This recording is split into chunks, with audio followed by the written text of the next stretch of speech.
හදාගමද රසම රස කෝන් සුප් එකක්.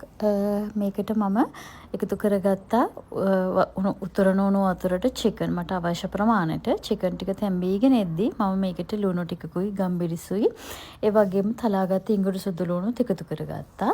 ඒ එකතු කරගෙන ඉවර වෙලා චිකන් ටික හොඳට උතුරන්න දුන්නාට පස්සේ චිකන් ටික එළියට අරගෙන හීනයට ඉරා ගන්න ඕනේ.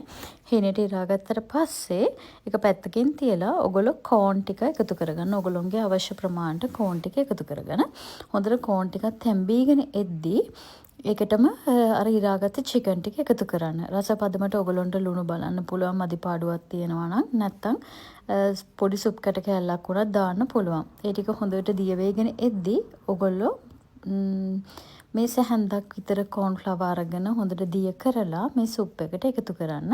ඒ වගේම තමයි කැමති අයට පුළුවන් මේකට බිත්තරයක් එකතු කරගන්න. අකමැති නම් බිත්තරයක් එකතු නොකර මේ විදිහට බොන්නත් පුළුවන්.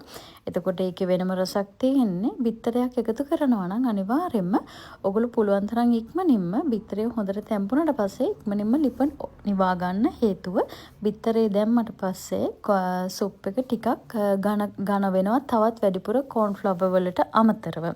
ඒ හින්දා ඔයගොල්ලෝ පුළුවන් බිත්තරයක් එකතු කරගන්නවා නම් අනිවාර්යයෙන්ම බිත්තරේ හොඳට තැම්බුණාට පස්සේ ටක් ගාලා ලිප වහන්න. නැත්නම් කෝන්ෆ්ලවර් වල තියෙන ඒ thickness එකත් එක්කම බිත්තරෙත් ඒ විදිහටම තැම්බුණාට පස්සේ මේක ලික්විඩ් ගතිය එනවා අඩුයි. උකු පාපයක් වගේ තමයි එන්නේ.